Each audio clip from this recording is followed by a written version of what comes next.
ओम शांति। ओम शांति। ओम शांति। आज 11 तारीख की वाणी है। शिव बाबा ने कहा, मीठे बच्चे, तुम इन आँखों से जो कुछ देखते हो यह सब पुरानी दुनिया की सामग्री है। यह समाप्त होनी है, इसीलिए इस दुख धाम को बुद्धि से भूल जाओ। बाबा ने कहा, तुम जो भी कुछ देख रहे हो ना चारों तरफ, ये सब कुछ खत्म होना है, इसीलिए इसमें बुद्धि ना फंसाओ। जो है जैसा है उसमें ही आप क्या रखें, बाबा की याद में रह के खुश रहें। प्रश्न बाबा ने पूछा, मनुष्य ने बाप पर कौन सा दोष लगाया है, लेकिन वह दोष किसी का भी नहीं है। शिव बाबा कह रहे हैं, मनुष्य ने मुझ पे कौन सा दोष लगाया, पर उनका भी दोष नहीं है। तो आंसर है, इतना बड़ा जो विनाश होता है मनुष्य समझते हैं भगवान ही कराता है। दुख भी वही देता है, सुख भी वही देता है। यह बहुत बड़ा दोष लगा दिया है। बाबा कह रहे हैं, बच्चे, मैं सदा सुख दाता हूँ, मैं किसी को दुख नहीं दे सकता। बाबा ने कहा, अगर मैं विनाश कराऊं तो सारा पाप मेरे पे आ जाए।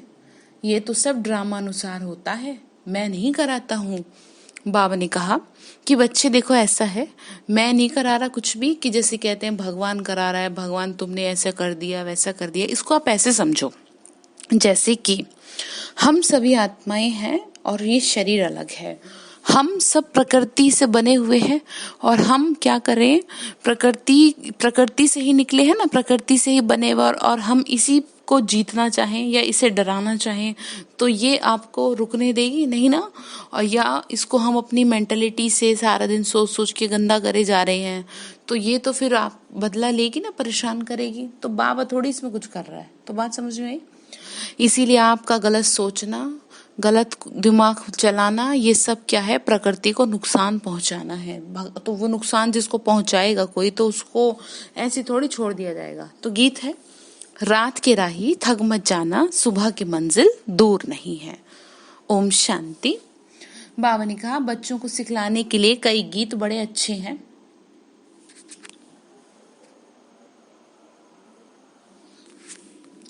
गीत का अर्थ करने से वाणी खुल जाएगी। बच्चों की बुद्धि में तो है ना कि हम सभी दिन की यात्रा पर हैं। रात की यात्रा पूरी होती है, भक्ति मार्ग है रात की यात्रा। अंधियारे में धक्का खाना होता है। आधा कल्प रात की यात्रा पर उतरते आए हो, अभी आए हो दिन की यात्रा पे। दिन रात का मतलब समझ गए ना। दिन अर्थात ज्ञान और रात अर्थात अज्ञान, यानी कि भक्ति। बाबा ने कहा, बच्चे देखो, यह यात्रा एक ही बारी करते हो। तुम जानते हो ना, याद की यात्रा से हम तमो प्रधान से सतो प्रधान बन फिर सतो प्रधान दुनिया के मालिक बनते हैं। सतो प्रधान बनने से सतयुग के मालिक, तमो प्रधान बनने से कलयुग के मालिक बनते हैं। बाबा ने कहा, तमो प्रधान बनने से कलयुग के मालिक बनते हैं ना, तो उसको कहा जाता है स्वर्ग। किसको? सतो प्रधान दुनिया को। बाबा ने कहा, अब तुम बच्चे बाप को याद करते हो, बाप से ही सुख मिलता है। बाबा ने कहा, जो और कुछ बोल नहीं सकते हैं वो सिर्फ यह याद रखें, शांति धाम। बाबा ने कहा कि जो कुछ नहीं बोल सकते तो वो शांति धाम को याद रखें, यानी कि परम धाम को याद रखें कि वो कहाँ के रहने वाले हैं, परम धाम के रहने वाले हैं ना, यहाँ के थोड़ी है। बाबा ने कहा, हम आत्माओं का घर है सुखधाम, स्वर्ग की बादशाही, और अभी यह है दुखधाम, रावण का राज्य है। अब बाप कहते हैं, इस दुखधाम यानी इस रावण की दुनिया को भूल जाओ। बाबा ने कहा, रहना इसी में है, लेकिन रहना ऐसे है जैसे कि आप किसी के मेहमान बन के जाते हैं ना। चाहे आपको कोई कितना ही प्यार करे, कितना ही खातिरदारी करे, लेकिन फाइनली दिमाग में चलता क्या है कि मुझे तो अपने घर जाना है। ऐसे ही यहाँ पर आपको ये ध्यान रखना है कि हमें तो जाना है अपने घर। ये प्रैक्टिस जितनी हो सके कर लो, तभी हम फायदे में रह सकेंगे। नहीं तो क्या होगा, नहीं तो बहुत दिक्कत होती है फिर। बाबा कह रहे हैं, इन आंखों से जो कुछ, बाबा ने कहा, इन आंखों से जो कुछ भी देख रहे हो ना, वो सब क्या हो जाना है, विनाश हो जाना है, यानी सब क्या होना है, खत्म हो जाना है। बाबा ने कहा, इस दुखधाम को अब तुम भूल जाओ। भले यहाँ रहते हो, परंतु बुद्धि में रहे कि नहीं, हम तो कहाँ के हैं, परम धाम के। बाबा ने कहा, वह सब रावण राज्य है, इन शरीरों को देखते हैं, ये भी पुरानी दुनिया की सामग्री है। ये सारी सामग्री इस यज्ञ में स्वाहा होनी है। कौन सी सामग्री? जो भी आप देख रहे हैं ना दुनिया में क्या हो रहा है, वो सब बाबा कह रहे हैं सब कुछ स्वाहा होनी है, इतना कुछ कर रहे हैं, कोई एटम बम बना रहे हैं, कोई अणु बम बना रहे हैं, सब स्वाहा कर देंगे। बाबा ने कहा वह पतित ब्राह्मण लोग यज्ञ रचते हैं, उसमें जौ तिल आदि डालते हैं। यहाँ तो विनाश होना है, ऊंचते ऊंच है शिव बाबा, पीछे है ब्रह्मा और फिर है विष्णु। बाबा ने कहा शंकर का इतना कोई पाठ है नहीं। बाबा बोले बच्चे देखो, शंकर का इतना कोई पाठ है नहीं, विनाश तो होना है, बाप तो विनाश उनसे कराते हैं जिस पर कोई पाप न लगे।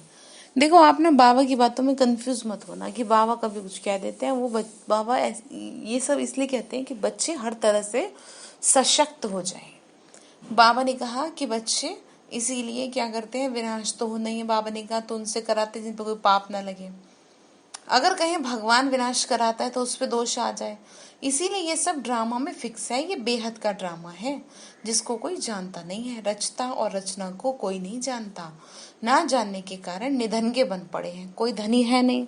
बाबा ने कहा निधन के समझते हैं ना कि निधन का उसे कहते हैं जिसका कोई है होता नहीं है, मतलब कोई धनी दौड़ी कहते हैं तुम्हारा है नहीं क्या, तुम्हारे घर में कोई है नहीं, तुम्हारे माँ बाप कहाँ है। तो हमें भी तो ऐसे हो गए ना, माँ बाप यानी भगवान को भूल गए तो कैसे बन गए, एकदम बेकार हो गए।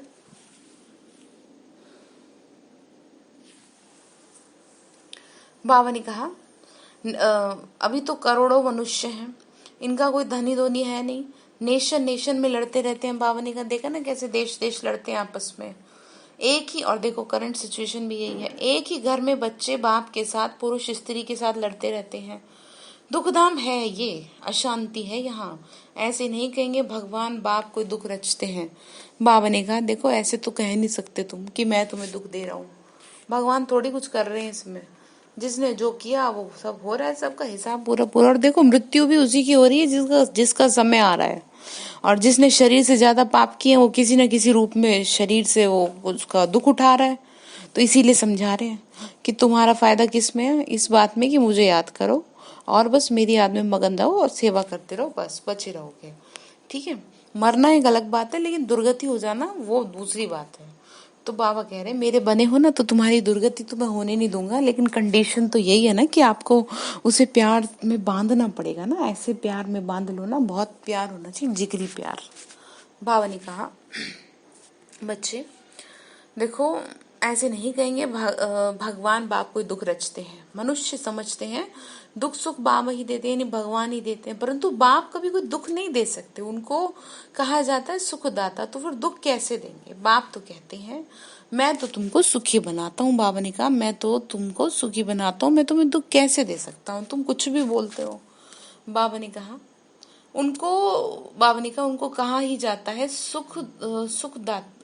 सुखदाता, तो फिर दुख कैसे देंगे। पाप तो कहते हैं हम तुमको बहुत सुखी बना रहे हैं। एक तो अपने को आत्मा समझो, आत्मा विनाशी है और शरीर है विनाशी। हम आत्माओं के रहने का स्थान है परम धाम, जिसको शांति धाम भी कहा जाता है। बाबा ने कहा एक तो प्रैक्टिस करो। क्या प्रैक्टिस करेंगे कि हम आत्मा कहाँ की रहने वाली है, शांति धाम की।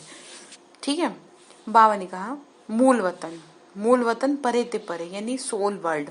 सुख दुख का पार्ट तुम यहाँ ही बजाते हो। ये जो कहते हैं ना फलाना स्वर्ग बता रहे, बिल्कुल गलत है, स्वर्ग में कोई नहीं जाता।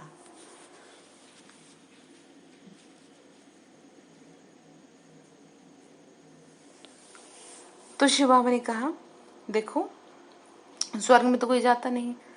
फिर कह रहे हैं कि देखो बच्चे कितना फर्क है, समझ कुछ नहीं है। बाबा समझा रहे हैं। बाबा ने कहा हर एक घर में बच्चा रहता है ना। बाबा ने कहा कि स्वर्ग में तो कोई जाता नहीं है। एक ही घर में बाप कलयुगी तो बच्चा संगम युगी, स्त्री संगम युगी तो पुरुष कलयुगी। बाबा ने कहा कितना फर्क हो जाता है, स्त्री ज्ञान लेती है पुरुष ज्ञान नहीं लेते, तो एक दो का साथ नहीं देते, घर में खिटखिट हो जाती है। स्त्री फूल बन जाती है तो वह तो कांटे का कांटा रह जाता है। एक ही बार में बच्चा बन जाता है। बाबा ने कहा सॉरी एक ही घर में बच्चा जानता है हम संगम युगी पुरुषोत्तम पवित्र देवता बन रहे हैं, लेकिन बाबा कहते हैं शादी बर्बादी कर नरकवासी बनो। बाबा ने कहा देखो ऐसा है, बाबा समझा रहा है कि देखो इस समय तो कुछ भी मैरिड लाइफ वैसे भी लोगों की सक्सेस नहीं है, इसलिए कह रहे हैं। बाबा ने कहा पवित्र जीवन अपना शुद्ध रखे ना, साफ सुथरा रखे, मन को तो रखे एटलीस्ट कम से कम। अब बाप रूहानी बाप कहते हैं बच्चे पवित्र बनो। अभी की पवित्रता 21 जन्म चलेगी। ये रावण राज्य ही खलास हो जाता है। जिससे दुश्मनी होती है ना तो उसकी अफजी जलाते हैं। तो इसीलिए क्या करते हैं, रावण का भी पुतला जलाते हैं। क्यों? क्योंकि उससे क्या हो गई है, उससे भी दुश्मनी हो गई ना। कैसे हो गई दुश्मनी? विकारों से। तो रावण से कितनी घृणा होनी चाहिए, परंतु ये किसी को मालूम नहीं कि रावण कौन है। बहुत ही खर्चा करते हैं, मनुष्य को जलाने के लिए इतना खर्चा नहीं करते। रावण में, स्वर्ग में तो ऐसी कोई बात नहीं होती। बाबा ने कहा मनुष्य को जलाने के लिए इतना खर्चा नहीं करते जितना रावण को जलाने के लिए करते हैं। वहां तो बिजली में रखा और खत्म। वहां ये ख्याल नहीं रहेगा कि उनकी मिट्टी काम में आए। वहां की तो बात ही अलग है, रस्म रिवाज अलग रहेंगे। जो कोई तकलीफ अथवा थकावट की बात नहीं रहती, इतना सुख रहता है। तो अब बाबा समझा रहे हैं, कह रहे हैं बच्चे मुझे करो याद। याद करने में ही युद्ध है। बाबा ने कहा याद करने में ही युद्ध है। बाबा बच्चों को समझाते रहते हैं, मीठे बच्चे अपने ऊपर अटेंशन का पहरा देते रहो। माया कहाँ कहाँ, बाबा ने कहा, बाबा समझा रहे टेंशन का पहरा दो। माया कहाँ नाक कान काट ना जाए, क्योंकि दुश्मन है ना। नाक काटना कैसे, मतलब बाबा को याद नहीं करेंगे, मुरली नहीं सुनेंगे, ऐसे रहेंगे परेशान से बिना मतलब के। तो माया ने नाक कान काट दिया, समझ लेना फिर। ठीक है, तो कह रहे दुश्मन है ना, तो तुम बाप को याद करो तो माया तूफान में उड़ा।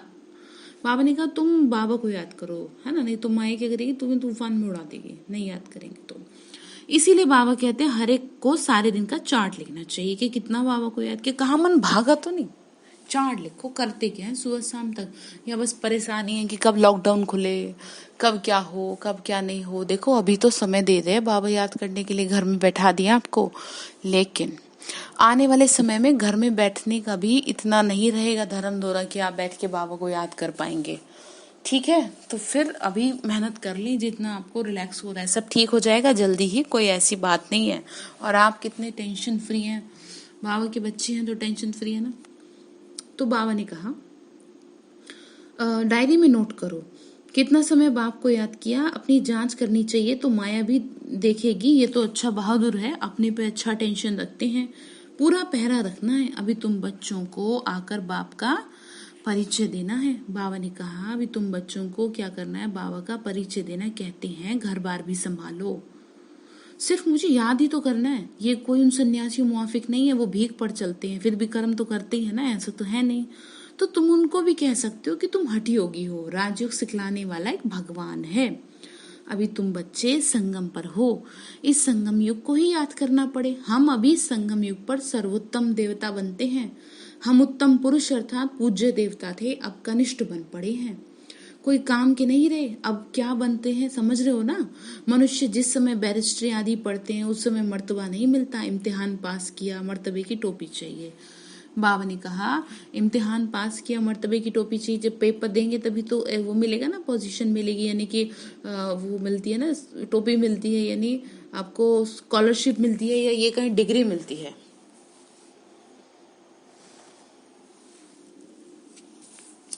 तो बाबा ने कहा इम्तिहान पास किया, जाकर गवर्नमेंट की सर्विस में लगेंगे। अभी तुम जानते हो ना बाबा ऊंचे ऊंचा पढ़ा रहा है तो जरूर पद भी तो ऊंचा देंगे, ये भी एम ऑब्जेक्ट है। अब बाप कहते हैं मामेकम याद करो, मैं जो हूँ जैसा हूँ सो समझा दिया है। पहले ये ज्ञान थोड़ा ही था कि आत्मा बिंदी है, उनसे सारा 84 जन्मों का पाठ ढूंढा हुआ है बिंदी में, यानी आत्मा में। क्राइस्ट पाठ बजा कर गए, फिर जरूर आएंगे तो सही। क्राइस्ट की अभी सब जाएंगे।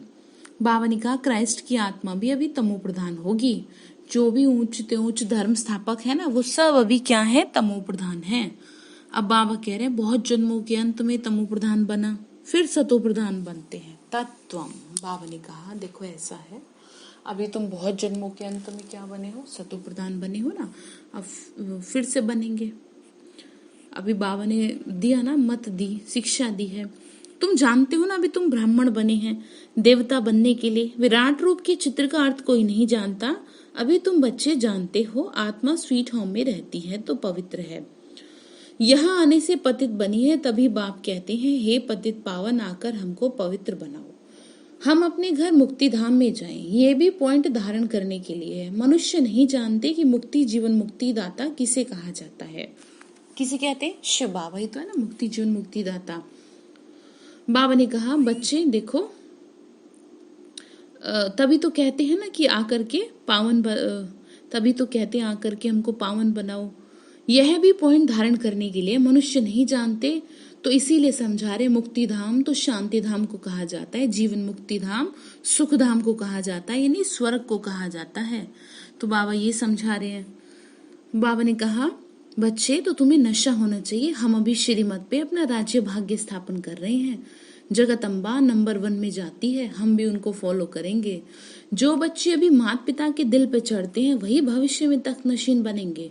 दिल पर वह चढ़ते हैं जो दिन रात सेवा में बिजी रहते हैं। बाबा ने कहा, चाहे अब ये नहीं है कि वो कोई सेंटर पे रह रहे हैं, वो कैसी भी सेवा करो, मन से सेवा करो 24 घंटे। आपको ये ध्यान रहे कि किसी भी तरह मैं किसी का तो कल्याण कर दूं, नाश्ता करने से पहले, खाना खाने से पहले। जैसे कि दुनिया में कई घरों में आज भी नियम है कि जब तक कि जोत बत्ती नहीं करते तब तक कि क्या है, मुंह झूठा नहीं करते। दुनिया में लोग आज भी गए कई घरों में ऐसे, और हम क्या करते हैं, हम तो भोग भी लगा लें तो बहुत बड़ी बात हो जाती है कई बार कई लोगों के लिए, कहते हैं कि क्या। तो इसलिए ध्यान रखना है, ठीक है। बाबा ने कहा, बच्चे देखो, तुमने पुकारा है ना कि हे पतित पावन आके पावन बनाओ, तो अब मैं आ गया हूँ। तुम समझ रहे हो ना, हम अभी श्रीमत पर अपना राज्य स्थापन कर रहे हैं। जगदम्बा नंबर 1 में जाती है, हम भी उनको फॉलो करेंगे। जो बच्चे अभी माता पिता के दिल पे चढ़ते हैं वही फिर क्या बनते हैं, तख्त नशीन।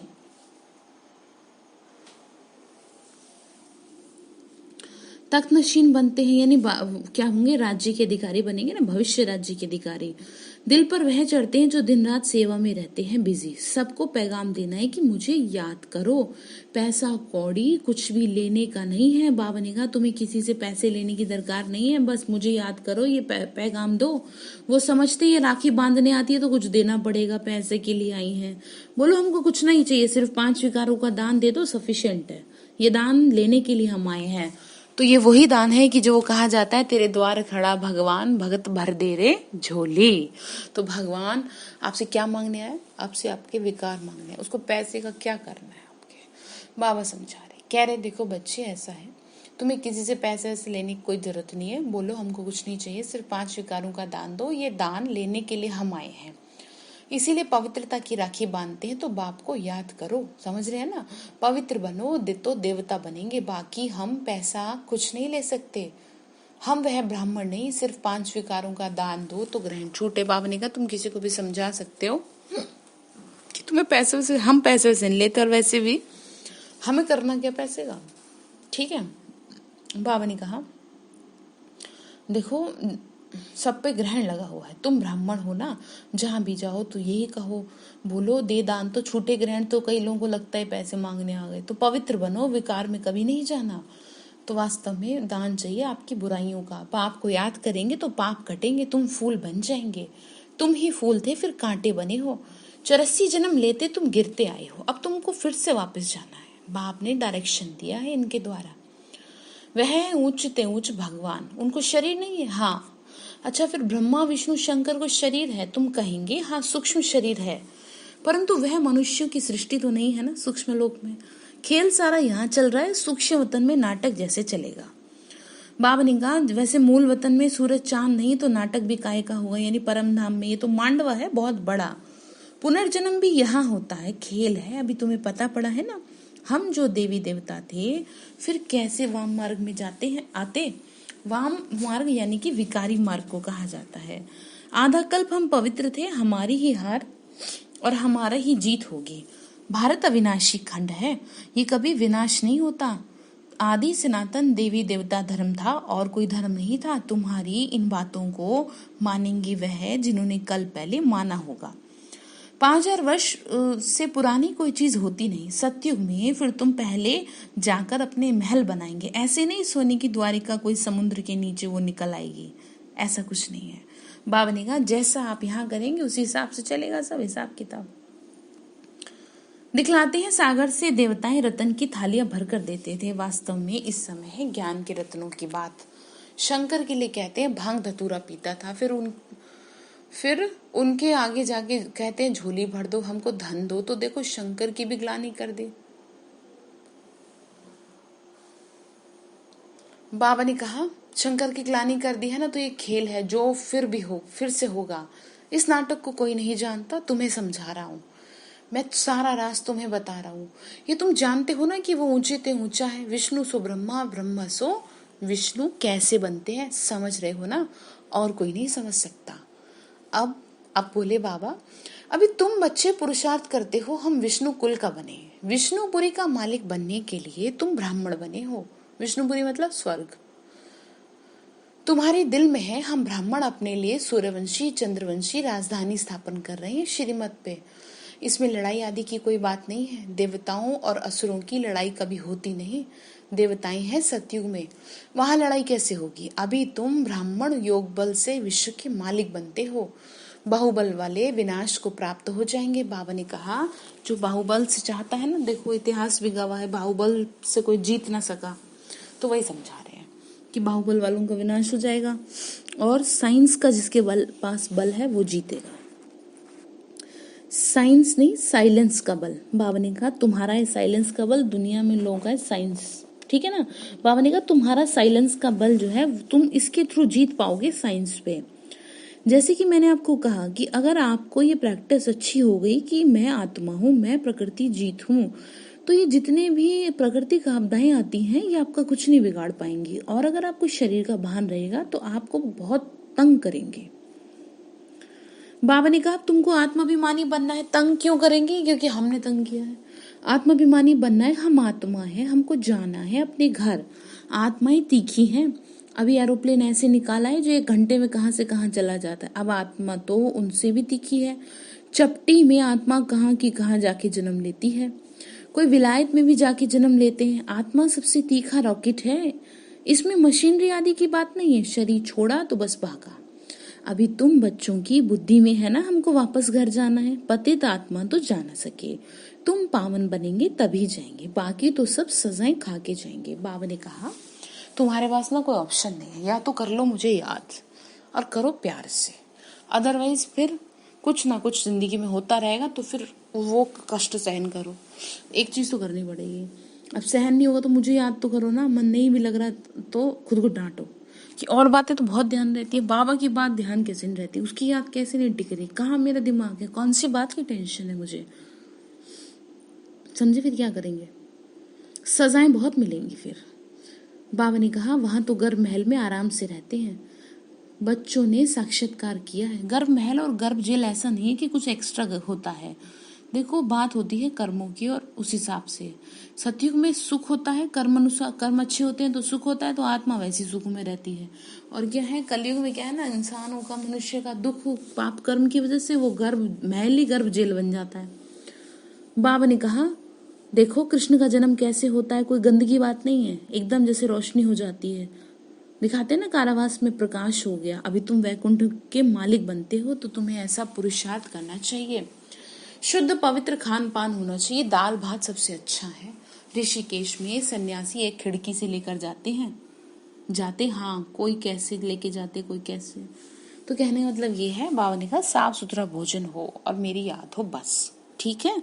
अच्छा, मीठे मीठे सिक्की लद्दे बच्चों प्रति माता पिता बाप दादा का याद प्यार और गुड मॉर्निंग। रूहानी बाप की,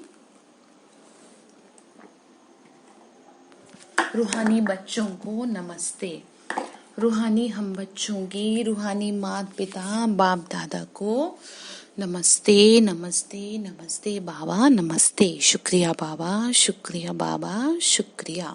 धारणा के लिए मुख्य सार है अपने ऊपर अटेंशन का पूरा पूरा पहरा देना, माया से अपनी संभाल करनी है, याद का सच्चा सच्चा चार्ट रखना है, ठीक है।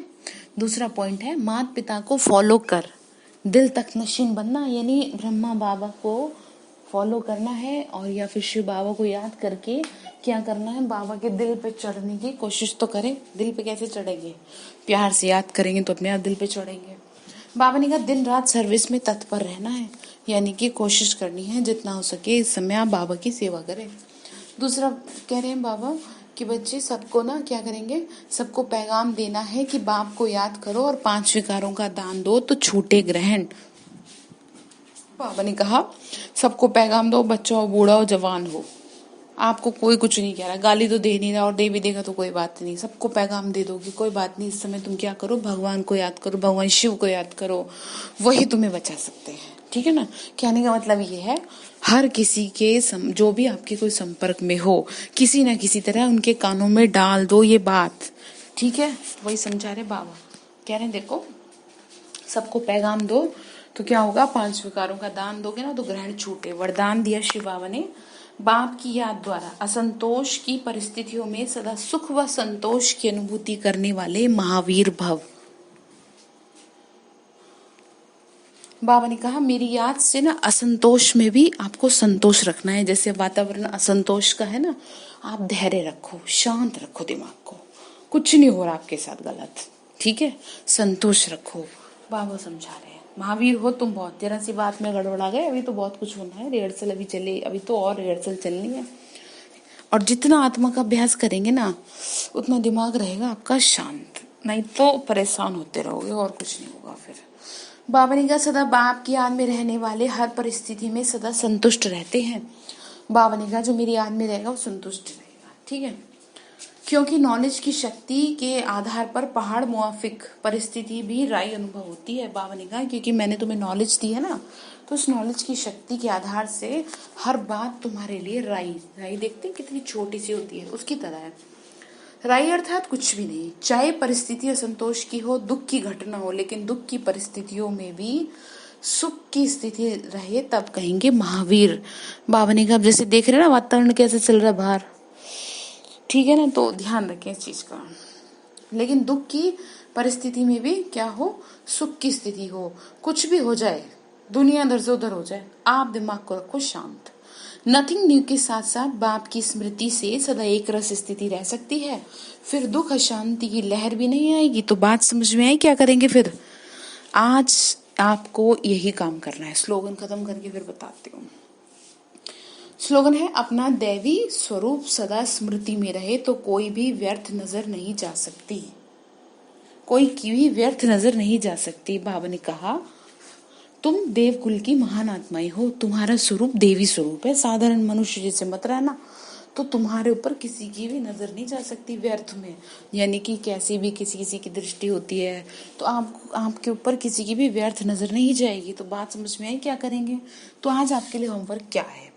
आज आपको ये चेक करना है अभी से, और जब तक नेक्स्ट डे तक आपको मुरली मिलती है अगले दिन की, आपको क्या करना है ये चेक करना है। यानी कि बाबा जिस दिन बता रहा है, काम दे रहा है, काम करेंगे ना बाबा को तो बाबा प्यार करेगा, कि कितने % आप हलचल में हैं इस परिस्थिति को लेकर के।